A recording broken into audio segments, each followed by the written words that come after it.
আবারও একবার তোমাদের ধৈর্যের অবসান ঘটিয়ে আমি এবং মা দুর্গা দুজনেই চলে আসলাম আমার ব্লগ চ্যানেলে। আজকে সপ্তমী, তো সপ্তমী দিয়েই বেরিয়েছিলাম ঠাকুর দেখতে।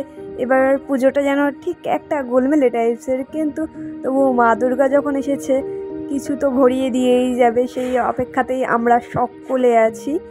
সপ্তমীর দিনটা দত্তপুকুরের ঠাকুরগুলো দেখেছিলাম। দত্তপুকুরের প্রথম ঠাকুর যেখানে গেছিলাম সন্তোষপুর, তো সন্তোষপুরের যেতে যেতে দেখলাম যে এই মণ্ডপে ঠাকুরের সন্ধ্যা আরতি হচ্ছে, মা দুর্গার সন্ধ্যা আরতি। তো এই সুন্দর দৃশ্য, তার মধ্যে এত সুন্দর ঢাকের বাটি বাজছে, তার মধ্যে পাড়ার সব ছোটখাটো থেকে বড়রা সকলে উপস্থিত হয়েছে এই মণ্ডপে। এত সুন্দর দৃশ্য ছেড়ে যেতে চলেছিল না, অনেকটা সময় কাটিয়ে আসার পরে রীতিমতো দত্তপুকুরে পা রেখে ফেলেছি। পা রেখে দেখলাম সুন্দর একটা মণ্ডপ। তো এই মণ্ডপে ঢুকেই দেখলাম চারিদিকে আলোকসজ্জাটা এত সুন্দর। তবে মাতৃ প্রতিমাটা দেখে তো অসাধারণ মাতৃ প্রতিমা, এক অনন্য রূপে, একদমই আলাদা, খুবই সুন্দর লাগছিল মায়ের রূপ। তার মধ্যে ঢাকের বাটির যে বাজানোর যে স্টাইল, ছোট বাচ্চারা কামাল করে দিচ্ছে। মায়ের মূর্তি দর্শন করতে মানে বিরাট ইচ্ছে করছিল, মায়ের মূর্তি এত সুন্দর লাগছে। মায়ের মূর্তি দর্শন করলাম, ঢাকের বাটি আবার রওনা হলাম পরে প্রতিমা দেখার উদ্দেশ্যে। তো এই প্রতিমা বেশ আলোকসজ্জার সুন্দর করেছিল বেশ, এবং ভিতরে ঢুকে দেখলাম এখানে সব আমাদের ভারতের যে দেশপ্রেমীরা, আমাদের ভারতবর্ষেরও গর্ব যারা, প্রত্যেককেই এই মণ্ডপে ফুটিয়ে তোলার চেষ্টা করেছে। নেতাজি সুভাষচন্দ্র থেকে কাজী নজরুল ইসলাম, সাথে লালন ফকির, প্রীতিলতা ওয়াদ্দেদার, মাদার টেরেসা। দেখতে দেখতে পরের মণ্ডপেই দেখলাম গুহার ভেতরে আমাদের ঢুকিয়ে দিল। এই অন্ধকার গুহার মধ্যে খুবই ভয় লাগছিল, বাবা চারিদিকে কোনো আলো নেই, কোথায় নিয়ে যাচ্ছে আমাদের। তারপর নিয়ে যেতে যেতে মায়ের এক পাহাড়ি রূপ দেখলাম। বেশ পাহাড়ি অঞ্চলে পাহাড়ের গুহার ভেতরে মায়ের যেমন মূর্তি পুজো করা হয় ঠিক তেমন আদলেই এই মায়ের মূর্তিটা করা হয়েছে। খুবই অসাধারণ লাগছিল। এই মণ্ডপ অনুযায়ী মাতৃ প্রতিমাটা অসাধারণ। আর মহাদেব তো কৈলাস পর্বতের ওপরে বসে বসে সব দেখছিল। সিসিটিভি এখানে লাগানোর ব্যবস্থা করা হয়নি সেই জন্যে। তো আস্তে আস্তে আমরা চলে আসলাম আমাদের প্রিয় বুড়ো মার দালান বামুনগাছিতে। বুড়ো মার দালানের ভিডিও তোমাদের কাছে অনেক কভার দিয়েছি, কিন্তু অষ্টমীর ভিডিও হয়তো দিয়েছি, আর মহালয়ার ভিডিও তোমরা পেয়েছো। আর আজকে দেখলে সপ্তমীর ভিডিও।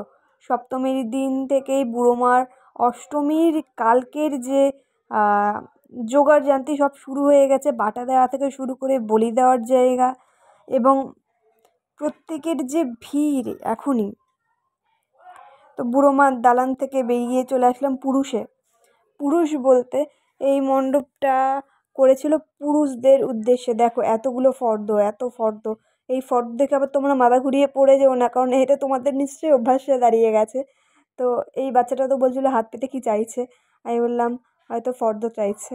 যাই হোক, আদা রসুন পেঁয়াজ আর গামছা ঝোলানো, রিক্সা থেকে শুরু করে কামারের কাজ, কুমোরের কাজ, ডেলিভারি বয়, পুলিশ, আর্মি, প্রত্যেকের জীবনই তুলে ধরা হয়েছিল এই মণ্ডপে। এত এত অসাধারণ করেছিল যে একটা বাবার দায়িত্ব কতখানি, সেটাই বোঝানোর চেষ্টা করেছিল এই মণ্ডপে। আর মায়ের তো চারিদিকে ব্যাগ রেখে দিয়েছিল। মায়ের 10 হাত দিয়ে বাবা মহাদেবকে 10টা ব্যাগ ধরিয়ে দেবে, বলবে যাও বাজার করে আনো।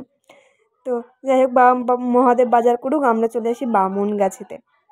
বামুনগাছির সৌহার্দ্যে এই প্রথমবার এত সুন্দর একটা মণ্ডপ করলো, যেই মণ্ডপটা সত্যি অসাধারণ হয়েছিল। আর বামুনগাছির বুকে কালী পুজোটা খুব সুন্দর হলেও দুর্গা পুজোটা সেইভাবে হয় না বললেই চলে।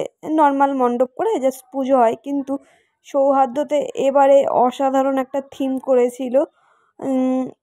থিমটা দেখতে চেনা জানার মধ্যে হলেও কি বলতো, আমাদের বামুনগাছির বুকে এত সুন্দর একটা মণ্ডপ আমাদের একটা গর্বের বিষয়।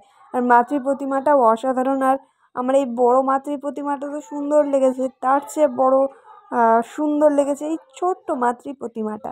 ওয়াও, দেখো কি কিউট! আমার এই পুচকো পুচকো মাতৃ প্রতিমাগুলো এত যে ভালো লাগে যে কি বলবো।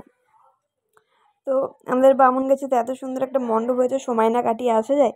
তো এখানে সময় কাটালাম বেশ অনেকটাক্ষণ, কিছুটা সময় কাটিয়ে তারপরে আস্তে আস্তে বাড়ির দিকে আসলাম। বাড়িতে এসে দেখি পুচকু বায়না করছে, ওকে কোথাও ঘুরতে নিয়ে যাইনি, ও কান্নাকাটি করছে। ওর জন্য বাজি এনে বাজি ফাটাচ্ছিলাম দুজনে মিলে এবং মজা করছিলাম। ওর বাজি ধরছে না বলে রেগে যাচ্ছিল বারবার, আর রকেট এনে বলছিল বারবার রকেট ফাটাতে, কিন্তু রকেট এদিক ওদিক চলে যাচ্ছে, যার জন্য ছোটো বাচ্চা তো রিস্ক নিতে চাইছিলাম না। আচ্ছা চল, তুই ফুলঝুরিই ফাটা, আমি তুই মিলে, ছোটো মানুষ আমরা দুজনেই। তো এবার দুর্গাপুজোর সপ্তমীতে কিছুটা অল্প ঘুরেই আর কি বাড়ি চলে এসেছিলাম। এবারে আবার কালকের প্ল্যান করি, কালকে কোথায় যাওয়া যায় সেই ভিডিও তো তোমাদের কাছে দেবই। তো আশীর্বাদ করো, তোমাদের আশীর্বাদে এতটা দূর আসতে পেরেছি, আরও আশীর্বাদ করলে আরও অনেক অনেক দূর আগে যেতে পারবো। তো শুভ শারদের আন্তরিক প্রীতি, শুভেচ্ছা, অভিনন্দন। Bye bye.